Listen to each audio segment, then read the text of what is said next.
instead of the red color that you would get from the red skins. From...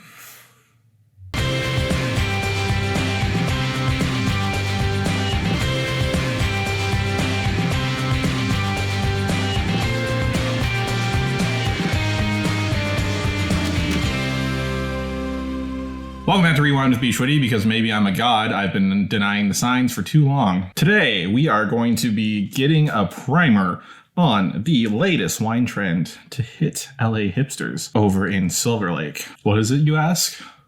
Orange wine. So, of course, we're going to be bringing in the Rewind Factboard 2.0 to learn all about... Honestly, this is going to be a quick episode. There's not much to this. Orange wine is just white wine that has been treated like red wine during the fermentation process. Episode done. That was easy.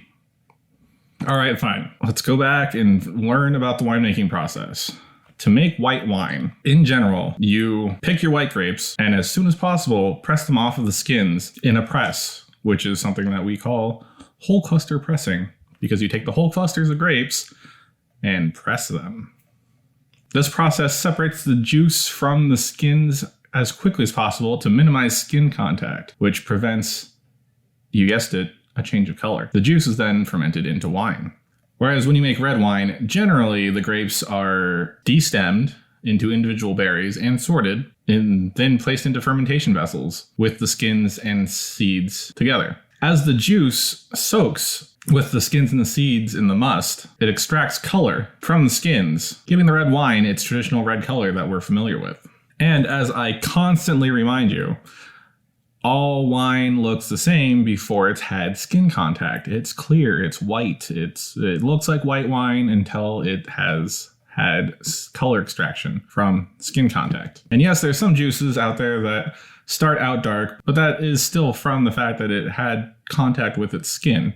It's just the skin is very good at bleeding color into the juice. Now back to orange wine. From what you hear, it's and especially if it's being done by hipsters in Silver Lake, you assume that orange wine is throwing orange juice into your wine. But in fact, orange wine is just white wine grapes that have been treated and fermented like they were red wine grapes. So the skin contact from the white grapes create an amber to orange color in the wine, instead of the red color that you would get from the red or black grape skins. The extended maceration with the white grapes creates a unique style of wine that tastes and shows more like red wine, with a fuller bodied experience and tannins, which are atypical in white wines usually. Therefore, instead of chilling orange wine, you serve orange wine at room temperature, like you would any red wine. And while there are some Eastern European countries that have been creating white wines this way for a very long time, like Hungary with its Tokai Azu wines, or the white wines made in Georgia. This winemaking process wasn't often used in Western winemaking until at least 1998, when Josko Gravner of Friuli Italian Wines started making his white wines this way, though it was referred to as amber wines at the time by Gavner. In 2004, the term orange wine was coined by David Harvey, a UK wine merchant who was living in Italy. In recent years, orange wine has become associated with the natural wine movement, which utilizes the natural tannin development in these white wines as a way to mask the lack of sulfur dioxide usage in the natural winemaking process, which in normal winemaking prevents spoilage and is an antioxidant that can also prevent off flavors from forming, which would be noticeable in traditional white wines made in a natural style, which is to say no tannin and skin contact during fermentation. Therefore, you can see its connection to Silver Lake hipsters as the next big wine craze. Love you guys, gals, and non-binary pals out there in Silver Lake. And that's a good point, Factboard. A year or two ago, I tried blue wine, which used a pigment found in Merlot to naturally color wine into looking blue. It looked like Windex. And you can find a link to that episode in the top right corner if you're interested in my review of it. But that's neither here nor there. Regardless of the color of the wine, I hope you learned something today about the winemaking process, and more importantly, about... Now, before we go, I opened a bottle of orange wine that I had. This is a 2009 Le Cuvier Viognier. Le Cuvier is a winery out in Paso Robles, and they do the skin-on fermentation for their white wines, which leaves it looking something like this. You need some color adjustment there. Yeah.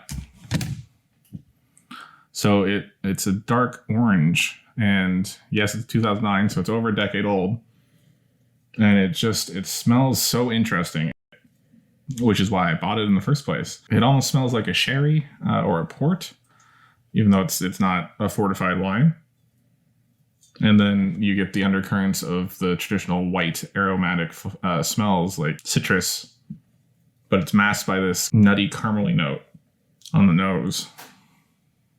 Let's try it. Tastes like how I remember.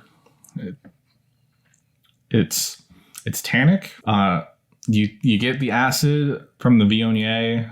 It's fatty because it's a fuller bodied experience than, well, it's Viognier. So to be fair, Viognier is a little bit rounder than some of its Rhone siblings.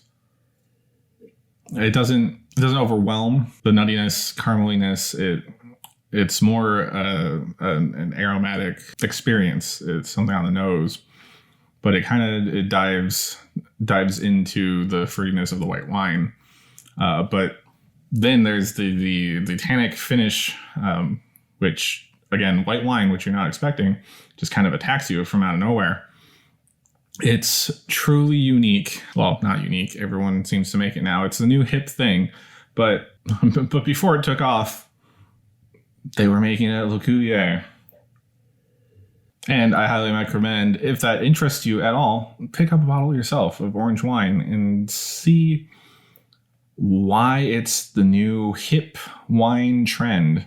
And one that I kind of, for once, I'm not poo-pooing outright. In fairness, I am harshing on hipsters, but I'm a hipster myself. I have a record player in the corner of my house that goes almost unused.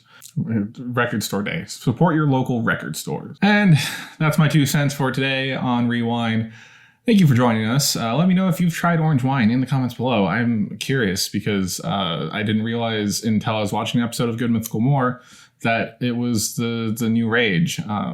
Because I've been drinking it for almost a decade at this point. Remember, you can find me here on YouTube by going to rewindshow.com. Please subscribe while you're here and leave me a like, a comment, and maybe a share, and ring the little bell to get notified when I have new episodes coming out. You can also find me on Instagram, if you prefer Instagram, and IGTV, by going to @RewindShow. You can also find me on Twitter, @bschwitty. And that's it for today. Thank you for joining us. This has been Rewind. My name is bschwitty, and I will catch you next time.